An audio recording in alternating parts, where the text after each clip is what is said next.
एक वैज्ञानिक जो एक डेंजरस वायरस का इलाज ढूंढ रहा था, उसने गलती से इतनी खतरनाक बारिश बना दी कि जो भी उसमें भीगता, कुछ ही सेकंड में दर्द से चीखते हुए मर जाता। यह वह समय था जब सब कुछ तबाह होने से ठीक पहले की बात है। डेनमार्क में सिमोन नाम की एक लड़की अपने एग्जाम के लिए यूनिवर्सिटी क्लास की ओर भाग रही थी। तभी उसके पिता फ्रेडरिक अचानक वहां पहुंच गए। बिना कोई वजह बताए उन्होंने उसे पकड़ा और कार में बैठा लिया। उसका छोटा भाई रासमुस और उनकी माँ पहले से ही अंदर बैठे थे। फ्रेडरिक बहुत घबराए हुए लग रहे थे और बिना कुछ कहे तेजी से गाड़ी चलाने लगे। वह उन्हें जंगल के अंदर छिपे एक गुप्त बंकर की ओर ले जा रहे थे। मौसम तेजी से खराब हो रहा था और लग रहा था कि किसी भी पल बारिश शुरू हो सकती है।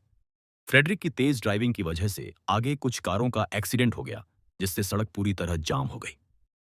लोग उससे बहस करने लगे, लेकिन उसे कोई परवाह नहीं थी। वह तुरंत अपने परिवार को कार से बाहर निकालकर जंगल की ओर भागा। जैसे ही वे बंकर के दरवाजे तक पहुंचे, आसमान से बारिश की पहली बूंदें गिरने लगीं। फ्रेडरिक ने अपनी उंगली के निशान से बंकर खोला और सबको अंदर ले गए। सिमोन और रासमुस समझ नहीं पा रहे थे कि उनके पिता उन्हें वहां क्यों लाए हैं। बंकर में उनकी जरूरत की हर चीज मौजूद थी, कई सालों का खाना पानी और अपना air processing system. Simon Frederick से सवाल करने ही वाली थी कि उन्होंने एक प्रोटेक्टिव सूट पहना और बाहर जाने की तैयारी करने लगे। उन्होंने सिर्फ इतना कहा कि जब तक वह वापस ना आए, कोई भी बाहर कदम ना रखे। सिमोन ने उन्हें रोकने की कोशिश की और सच जानने की जिद की। फ्रेडरिक ने बताया कि बाहर की बारिश एक जानलेवा वायरस लेकर आ रही है। जो भी उसे छुएगा, वह सेकंडों में मर जाएगा। इलाज बनाने का तरीका सिर्फ वही जानते हैं, इसलिए उन्हें तुरंत कंपनी के हेडक्वार्टर जाना होगा। जाने से पहले उन्होंने सिमोन से कहा कि वह रासमुस का ख्याल रखे, क्योंकि भविष्य में वही सब कुछ बदलने वाला है। सिमोन अभी भी उलझन में थी, लेकिन फ्रेडरिक बंकर छोड़कर चले गए।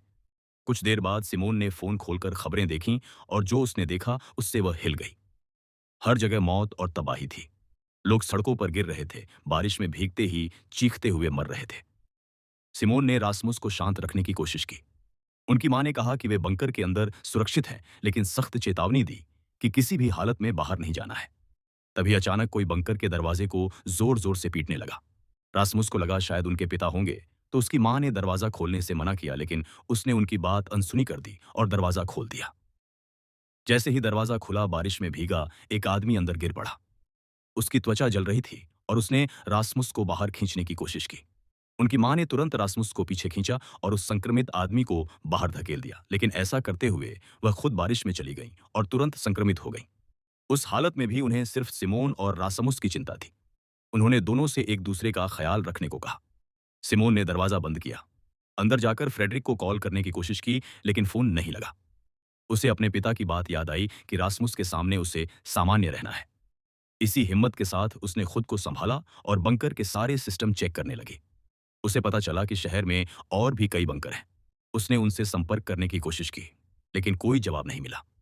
सामान चेक करते हुए उसे एक रेडियो मिला। उससे उसने एक आदमी से संपर्क किया जो अपने बेसमेंट में छिपा था। बाहर की हालत बेहद खतरनाक थी और कई लोगों को पास के अस्पताल ले जाया जा रहा था ताकि उन्हें जिंदा रखा जा सके। सिमोन ने उस आदमी को फ्रेडरिक का नंबर दिया, लेकिन वह भी संपर्क नहीं कर पाया। सिमोन को डर लगा कि शायद फ्रेडरिक भी अब जिंदा नहीं है। तभी अचानक पूरे शहर की बिजली चली गई और रेडियो कनेक्शन टूट गया। अब वह रासमुस के साथ बंकर में बिल्कुल अकेली थी। एक हफ्ता बीत गया, लेकिन फ्रेडरिक वापस नहीं आए। सिमोन ने आखिर बाहर जाने का फैसला किया, मगर उसे अपनी मां की मौत के डरावने सीन दिखने लगे। वह डर गई और वापस अंदर चली गई। रासमुस भी नहीं चाहता था कि वह बाहर जाए, क्योंकि वह खतरा समझ चुका था। पूरा एक महीना इसी तरह बीत गया। कई बार सिमोन के लिए रासमुस का ख्याल रखना मुश्किल हो जाता, लेकिन वह एक अच्छी बहन बनने की पूरी कोशिश करती रही और बंकर के सिस्टम के बारे में सब कुछ सीख लिया। इसी दौरान उसे याद आया कि एक बार रासमुस को एक अजीब वायरस हुआ था, जिसका इलाज फ्रेडरिक ने खुद बनाया था। बाद में कंपनी ने उस वायरस पर पूरी रिपोर्ट मांगी थी। सिमोन को शक होने लगा कि शायद वह वायरस भी फ्रेडरिक ने ही बनाया था। करीब 6 साल गुजर गए, लेकिन फ्रेडरिक की कोई खबर नहीं मिली। अब बड़ा हो चुका रासमुस बाहर जाकर खाना ढूंढना चाहता था, क्योंकि उनका राशन खत्म हो रहा था। पहले सिमोन ने मना किया, लेकिन फिर समझा कि उसे खुद बाहर की हालत देखनी होगी। रात में जब रासमुस सो रहा था, उसने पीपी सूट पहना और बंकर से बाहर निकल गई। बाहर उसे फिर मां के सीन दिखे, लेकिन इस बार उसने खुद को संभाला और आगे बढ़ती रही। रास्ते में एक हिरन खड़ा था। सड़कें टूटी कारों से भरी थीं और जंगल ने पूरे इलाके को ढक लिया था। वह बिना रुके उस अस्पताल की ओर बढ़ी जहां कभी लोगों को सुरक्षित ले जाया गया था। अंदर सब कुछ बर्बाद था, फर्श पर लाशें बिखरी पड़ी टीढ़ी थीं। तभी उसे अचानक एक भेड़िया दिखा। सिमोन पास के कमरे में छिप गई। शांत होने पर वह धीरे से बाहर निकली और वापस बंकर लौट आई। वापस आकर उसने रासमुस को सब बताया। बाहर की दुनिया पहले से भी बदतर थी और अगर उन्हें बचना है तो उन्हें यह बंकर छोड़कर शहर में कहीं और छिपे दूसरे बंकर तक जाना होगा। रासमुस ने अगले दिन उसके साथ चलने की हामी भर दी। वे तैयारी करके सो गए। रात में अचानक बंकर का ऑक्सीजन लेवल तेजी से गिरने लगा और उन्हें समय पर पता नहीं चला। लेकिन कम ऑक्सीजन की वजह से सिमोन बेहोश हो गई। खुशकिस्मती से रासमुस ने अलार्म सुन लिया। वह सिमोन को उठाकर बाहर भागा और बंकर बंद कर दिया। वे बिना प्रोटेक्टिव सूट के बाहर थे, लेकिन हैरानी की बात यह थी कि उन्हें कुछ नहीं हुआ। इसका मतलब था कि अब वे बिना सूट के भी जिंदा रह सकते हैं। तभी कुछ लोगों ने उन पर बंदूक तान दी। ये वही लोग थे जिन्होंने पहले सिमोन को बाहर देखा था। जब वह बंकर लौटी थी, उन्होंने उनकी ऑक्सीजन सप्लाई काट दी थी ताकि उन्हें बंधक बनाकर उनका सामान लूट सके। उन्होंने सिमोन और रासमुस को एक कमरे में बंद कर दिया और बंकर में खाना ढूंढा, लेकिन वहां कुछ नहीं मिला। उनका लीडर मार्टिन फैसला करता है कि अब बंकर छोड़ना होगा, क्योंकि ज्यादा देर रुकना मौत को बुलाना है।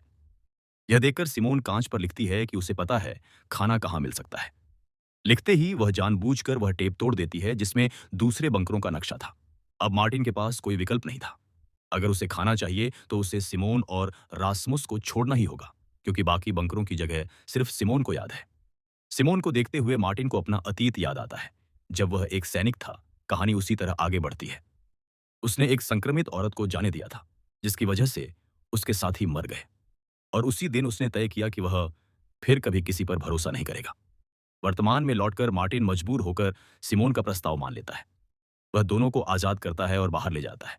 सालों बाद सूरज की रोशनी और ताजी हवा उन्हें किसी चमत्कार जैसी लगती है, लेकिन उनकी राहत ज्यादा देर नहीं टिकती। टीम बताती है कि दुनिया इतनी भूखी हो चुकी है कि लोग जिंदा रहने के लिए एक दूसरे को मारकर खाने लगे हैं। सिमोन और रासमुस यह देखकर हैरान रह जाते हैं। अचानक पास ही एक दूसरा ग्रुप दिखाई देता है। वो थर्मल ड्रोन से पूरे इलाके को स्कैन कर रहे होते हैं ताकि बचे हुए लोगों का शिकार कर सके। मार्टिन तुरंत सबको एल्यूमिनियम फॉइल से ढक देता है ताकि ड्रोन कैमरे उनकी शरीर की गर्मी पकड़ ना सके। लेकिन पास के दो और लोग इतने किस्मत वाले नहीं होते। एक लड़की शिकारियों से बचने के लिए भागती हुई सीधे सिमोन और उसके समूह की तरफ आती है। सिमोन उसकी मदद करना चाहती थी, लेकिन मार्टिन उसे रोक देता है। वह कहता है कि अजनबियों की मदद करना पूरी टीम को खतरे में डाल सकता है, लेकिन मार्टिन की साथी बीट्रिस सिमोन का साथ देती है। दोनों औरतें लड़की को बचाने के लिए आगे दौड़ पड़ती हैं। लड़की फिसलकर एक छोटी नदी के किनारे गिर जाती है और शिकारी उसे मारने ही वाले होते हैं। तभी मार्टिन समय पर पहुंचकर हमलावरों को गोली मार देता है, क्योंकि लड़की पानी में गिर चुकी थी और इन्फेक्टेड हो चुकी होती थी। मार्टिन के पास कोई दूसरा रास्ता नहीं बचता। उसे लड़की को भी गोली मारनी पड़ती है। यह देखकर सिमोन अंदर तक हिल जाती है। उसे आखिर समझ आता है कि जमीन भले सुरक्षित हो, लेकिन बारिश का ठहरा हुआ पानी अभी भी इन्फेक्शन फैलाता है। सिर्फ एक पल का संपर्क भी जानलेवा हो सकता है। इस दर्दनाक घटना के बाद सिमोन सबको एक दूसरे बंकर की ओर ले जाती है, जिसकी जगह उसे याद होती है। वहां पहुंचने में लगभग पूरा एक दिन लगना था। रात होने से पहले वे पास के एक घर में आराम करने का फैसला करते हैं। अंदर उन्हें हथियार, कपड़े, कुछ जरूरी सामान और साफ पानी की कुछ बोतलें मिलती हैं। जॉन वह साफ पानी अपनी बीमार साथी लिया को देता है। उन्हें एक दूसरे का ख्याल रखते देखकर सिमोन मुस्कुरा देती है। शुरू में सिमोन सिर्फ अगले बंकर तक पहुंचने के लिए उनकी मदद चाहती थी, लेकिन अब उसे लगने लगता है कि ये लोग सच में अच्छे हैं। धीरे धीरे वह मार्टिन की टीम पर भरोसा करने लगती है। अगली सुबह वे फिर अपनी यात्रा शुरू करते हैं। अचानक रासमुस एक पानी भरे गड्ढे में कदम रख देता है। मार्टिन तुरंत उसे गोली मारने के लिए बंदूक उठा लेता है, लेकिन सिमोन रासमुस को बचाने के लिए उसके सामने कूद जाती है। वह जल्दी से उसका मोजा चेक करती है। हैरानी की बात यह होती है कि वह पूरी तरह सूखा होता है, क्योंकि उसके जूते वाटरप्रूफ थे। रासमुस सुरक्षित होता है। मार्टिन राहत की सांस लेकर अपनी बंदूक नीचे कर देता है। वो आगे बढ़ते रहते हैं और आखिरकार दूसरे बंकर तक पहुंच जाते हैं। सिमोन अपनी उंगली के निशान से उसे खोलती है। जैसे ही सब अंदर कदम रखते हैं, उनके चेहरे खुशी से चमक उठते हैं। वहां सालों तक जीने लायक खाना और सामान मौजूद होता है। लेकिन सिमोन के मन से बेचैनी खत्म नहीं होती। उसी जगह उसे एक फोन चार्ज होता हुआ दिखता है, जिसकी स्क्रीन पर उसके और रासमुस की बचपन की तस्वीर लगी होती है। वह फोन उनके पिता फ्रेडरिक का होता है। सिमोन फोन चेक करती है और उसमें एक वीडियो पाती है। वीडियो में फ्रेडरिक कहता है कि वह स्वीडन के हेडक्वार्टर जा रहा है। ताकि इन्फेक्शन का इलाज एक एंटीडोट तैयार कर सके। यह सुनकर सिमोन को लगता है कि उसके पिता शायद अभी भी जिंदा हैं। वह तुरंत रासमुस से कहती है कि उन्हें स्वीडन जाना होगा। वह अपनी यह योजना मार्टिन के साथ साझा करती है और उम्मीद करती है कि वह मदद करेगा, लेकिन मार्टिन मना कर देता है। वह कहता है कि यहाँ वे सुरक्षित हैं, जबकि स्वीडन जाना मतलब शिकारियों से भरे शहर से गुजरना होगा। मार्टिन यह भी सोचता है कि वीडियो 6 साल पुराना है, इसलिए फ्रेडरिक शायद अब जिंदा नहीं है। अगर इलाज बन चुका होता तो उसे जरूर पता चलता, लेकिन सिमोन उसकी बात अनसुनी कर देती है और थोड़ा खाना लेकर बंकर छोड़ देती है। बेट्रिस जॉन और लिया चुपचाप उसके पीछे निकल पड़ते हैं, क्योंकि वे सच में उसकी मदद करना चाहते हैं। सिमोन और रासमुस को नहीं पता होता कि बाकी लोग उनका पीछा कर रहे हैं।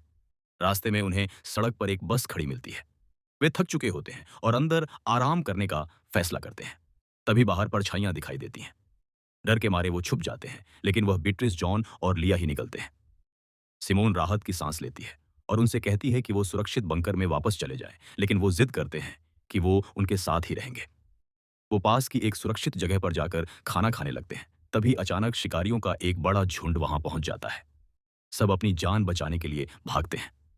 भागते भागते सिमोन अलग हो जाती है और एक लोहे के जाल तक पहुंचती है, जिस पर लापता लोगों के पोस्टर लगे होते हैं। बाड़ के दूसरी तरफ वह एक छोटे बच्चे को अकेला खड़ा देखती है। आसमान में तेजी से बारिश के बादल घिर रहे होते हैं। अब आगे क्या होगा? क्या बारिश शुरू होने से पहले वे सुरक्षित जगह ढूंढ पाएंगे? जानने के लिए लाइक और सब्सक्राइब जरूर करें।